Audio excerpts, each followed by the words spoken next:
formatrice, bienveillante et accompagnante. Collaboratif, professionnalisme. 3 mots, je dirais accompagnement, je dirais ambiance et je dirais culture générale.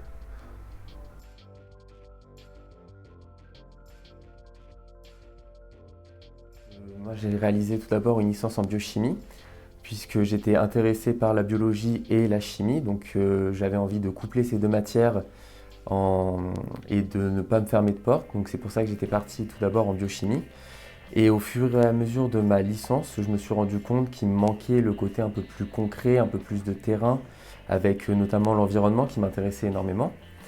Et de fil en aiguille, j'ai fini par découvrir l'IG2E, qui me permettait de garder mes compétences scientifiques, donc notamment liées à tout ce que j'avais appris en biochimie lors de ma licence, avec des notions de chimie, de biologie, de géologie, et de coupler ça avec le côté pratique et concret de la partie que je préférais dans les sciences. Moi, j'ai commencé après un bac S en sciences de l'ingénieur. Donc en fait, ensuite, je suis partie pour un DUT en génie chimique, génie des procédés. Et à la suite de ça, à ce moment-là, je voulais faire professeur de physique-chimie. Donc j'ai rattrapé une licence de physique-chimie à l'Université de Lyon. Et en fait, au terme de cette licence, j'ai encore changé d'avis. En fait, pendant mes années d'études, je me suis beaucoup sensibilisée à toutes les questions environnementales. Et c'est pour ça que j'ai cherché une formation plutôt dans cette branche-là. Et j'ai fini par tomber sur l'IG2E avec le master environnement, risque industriel et urbain, qui m'a beaucoup plu quand j'ai lu toute la documentation qui était associée. Et comme en plus c'était en alternance, j'ai décidé de postuler parce que rentrer dans le monde du travail, ça peut faire peur. Et justement se dire que commencer en faisant une alternance, en étant à moitié étudiant et à moitié déjà dans le monde du travail, ça aide beaucoup. Durant cette licence, je ne savais pas où aller et j'avais quand même l'envie de découvrir peut-être tout ce qui est côté beaucoup plus scientifique que ce que je suis maintenant, de la paléontologie. C'était un peu un rêve d'enfant d'être dans la paléontologie et choses comme ça. Donc j'ai fait un stage en paléontologie donc ici à Lyon 1 sur les œufs de dinosaures, mais finalement j'adorais. Mais le contexte d'un métier d'enseignement, de recherche, c'est très compliqué, surtout comme un domaine comme la paléontologie. Donc si j'ai adoré, je me suis dit qu'il fallait que j'aille sur un métier qui n'était pas une niche forcément. Donc j'ai revu, on va dire, mes compétences, ce que j'avais envie de faire, et les domaines de l'eau m'ont attirée. Donc à la fin de ma licence, je me suis orientée vers ce master en me disant que j'allais avoir une thématique beaucoup plus large avec l'environnement et de l'eau. Donc je me suis dit que j'allais venir en master à l'IG2E, master risque industriel et urbain et environnement. Et ben alors pour commencer, j'ai passé le bac dans les Monts du Lyonnais. J'ai réussi, puis ensuite je n'avais pas trouvé encore une école qui me convenait. Ça fait que j'ai travaillé pendant 2 ans et je n'ai pas trouvé non plus le travail qui me plaisait. Et j'ai voulu reprendre les études et j'ai trouvé l'IG2E pour pouvoir m'accompagner dans mon projet de faire technicien en cité sol polluée. J'ai postulé et puis j'ai réussi le diplôme et je suis devenu technicien en cité sol polluée.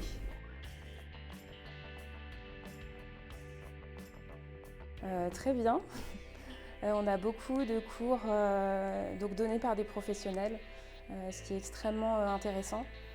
On a des projets tutorés qui nous permettent de commencer à faire des projets vraiment professionnels.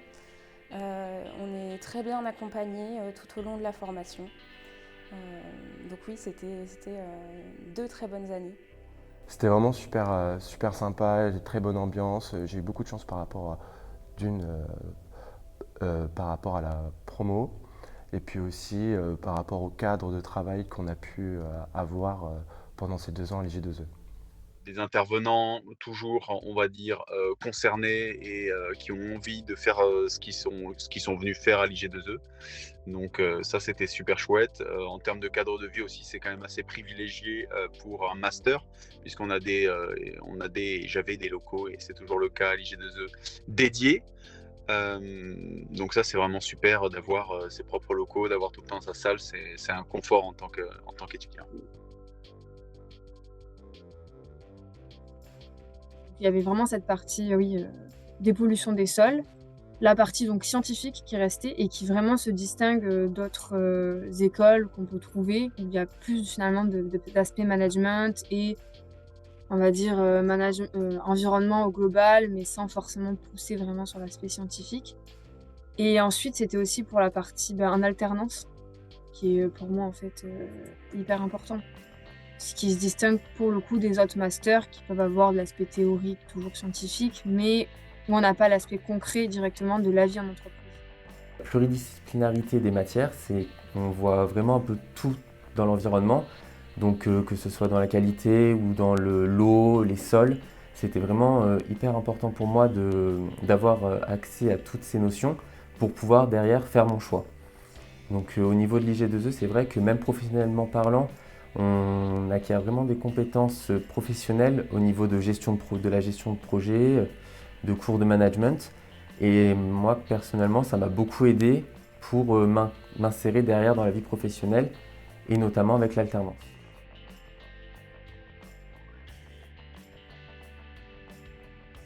Alors aujourd'hui, je suis chargé d'affaires en environnement et risque industriel.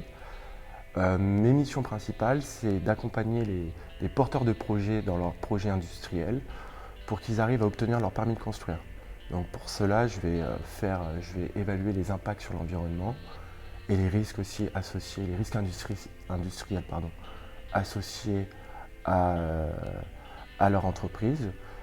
Tout ça en fait qui va être compilé dans un dossier pour que finalement ils arrivent à obtenir leur permis de construire. Donc je les accompagne en fait tout au long de leur processus, donc du dépôt du dossier jusqu'à être un petit peu porte-parole du client auprès des inspections.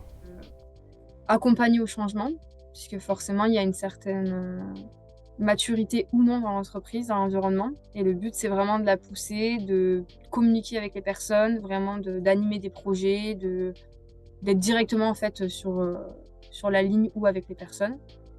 Après, il y a une partie forcément exigence réglementaire, avec forcément quand c'est une ICPE, une installation classée pour la protection de l'environnement, et quand on est soumis à une certaine nomenclature, forcément on a des choses qu'on doit respecter. Puis on a aussi le code de l'environnement, le code du travail, toute cette partie-là finalement, des réglementaires. Et ensuite, il y a aussi toute la partie routine, process et amélioration continue.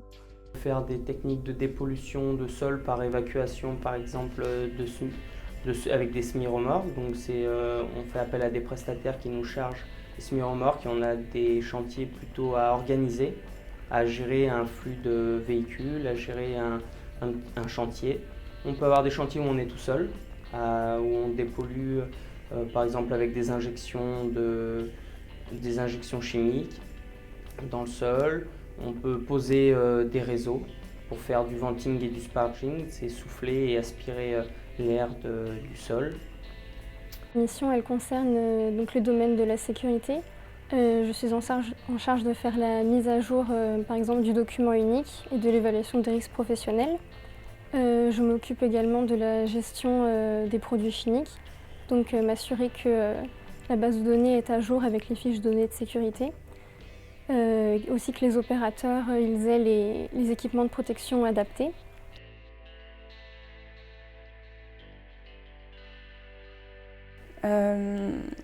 J'aime que mon métier ait un lien vraiment concret pour notamment par exemple la planète ou la sécurité de mes collaborateurs, d'avoir un impact direct.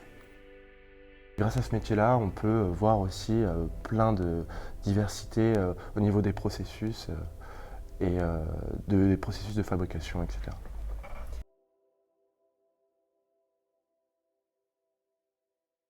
envie de leur dire, faites vraiment ce que vous avez envie et voilà, ne vous cantonnez pas à des choses, je sais pas, qu'on vous imposerait ou un schéma de pensée qu'on essaierait de vous imposer, et cetera. Faites vraiment ce que vous avez envie. Mais sachez que voilà, il faut pas avoir peur, si vous avez envie de partir, dans toutes les expériences possibles, voilà, avec un bon background comme ça, des bonnes études en France. Je pense que si on y met ce qu'il faut, tout est ouvert donc voilà, faut foncer. Après, faut pas avoir peur et faut foncer. Avec les équipes, il y avait un lien qui se crée et comme ils me font confiance, une fois qu'on a la confiance des gens, on peut beaucoup plus facilement mettre en place des choses. Surtout pour la partie sécurité où c'est un peu une guéguerre finalement de mettre son casque pour aller dans une zone où il n'y a peut-être pas autant de risques. Voilà, si ils arrivent à avoir ma confiance, ils le font, ils savent très bien que en échange, moi aussi je pourrais les aider ou le jour où ils ont un besoin, je serai là. Quel conseil je donnerais? Pour ma part, je pense que ce qui est hyper important, encore une fois, c'est d'être droit. Il ne faut pas se cacher derrière la responsabilité de quelqu'un. Il faut savoir aussi prendre les choses en main. Même si on est très jeune, on n'a que 24 ans, je pense que c'est hyper important d'être assez, on va dire, solide parce qu'on veut faire des métiers à responsabilité. Donc il faut savoir aussi encaisser la responsabilité dès le plus jeune âge. Le conseil que je donnerais pour réussir la formation aux futurs diplômés, c'est de suivre les cours. Écouter les profs ou les professionnels qui parlent, c'est, je pense à mon avis, 90% du boulot qui est fait. On a presque plus besoin de réviser si on suit pendant les 3 ou 4 heures le prof ou le professionnel qui parle. Alors pour la partie HSE, je voudrais surtout parler aux jeunes femmes et aux personnes en général un peu timides et introverties ou qui ont peur au niveau du HSE justement de cette partie où il faut aller dans les ateliers et expliquer à des personnes qui ont 50 ans de métier qu'il va falloir faire autrement. Voilà, je voudrais leur dire que c'est quelque chose qui va se faire avec le temps et ça ne doit pas être un obstacle à l'envie d'aller vers ce métier.